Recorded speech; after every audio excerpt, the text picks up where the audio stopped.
Hello and welcome to the Wrap of the Week. I'm Jane Dutton. This is Eyewitness News. Johannesburg is returning to normal today after more than 40 heads of state hop on their planes and leave. The BRICS summit is over. 6 more countries will be joining the bloc when they reconvene next year in Russia. They are Argentina, UAE, Saudi Arabia, Iran, Egypt and Ethiopia.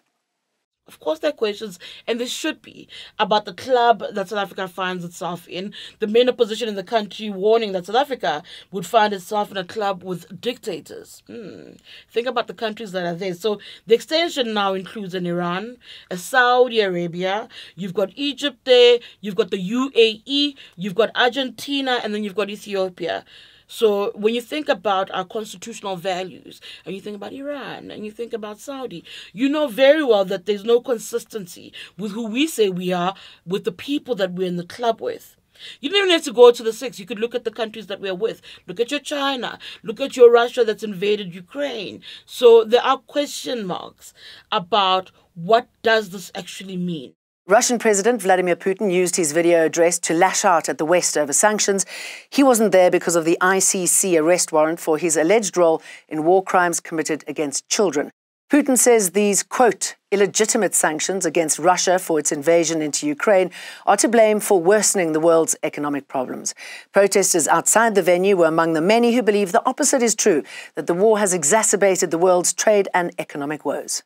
As Amnesty International, together with the Helen Suzman Foundation and the Ukrainian Association of South Africa, we are here to call on Russia to withdraw its troops from Ukraine to end the invasion of Ukraine and also to stop the crackdown on human rights activists who have been facing reprisals in Russia. Infrastructure is getting bombed on a daily, weekly basis, so grain is actually being destroyed. So we not only cannot get it released, it actually got burned and destroyed. We also want our children to return back to Ukraine. They were illegally displaced. There is a lot of children who are missing and we still don't even know where they are. And Russia confirmed that lots of children who they took from occupied areas.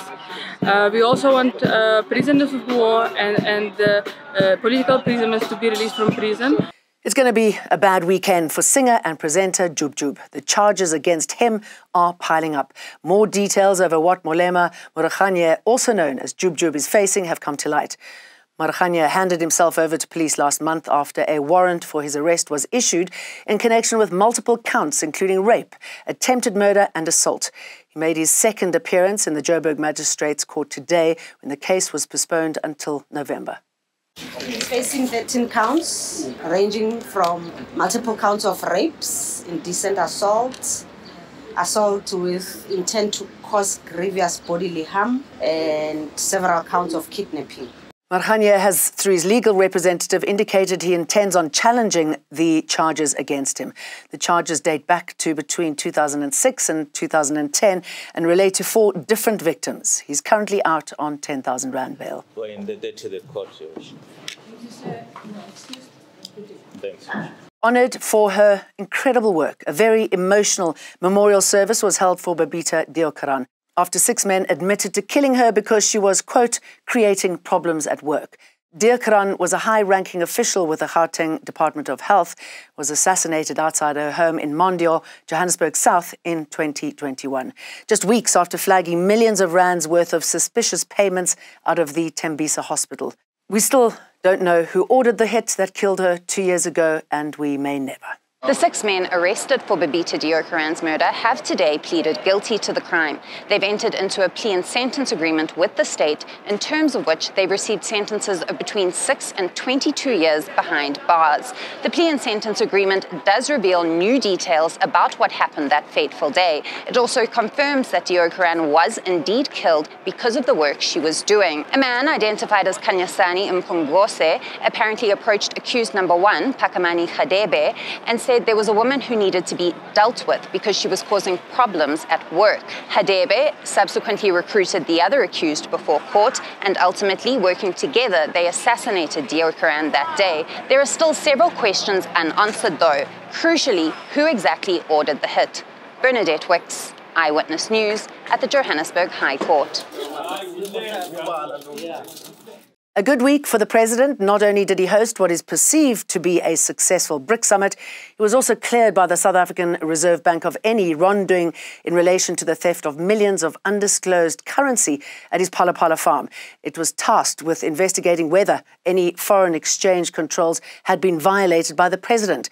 While the law says anyone can receive payment or income in foreign exchange, it says this must be reported and deposited within 30 days, which the president didn't do.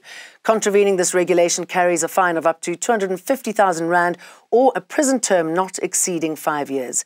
This development means 3 institutions, including the Public Protector's Office and the Revenue of Services, have not found the president's behaviour wanting. A report by a 3-member independent panel commissioned by Parliament had found a case of impeachment could be made against the president. Specialised policing unit, the Hawks, are still investigating the Phala Phala farm burglary.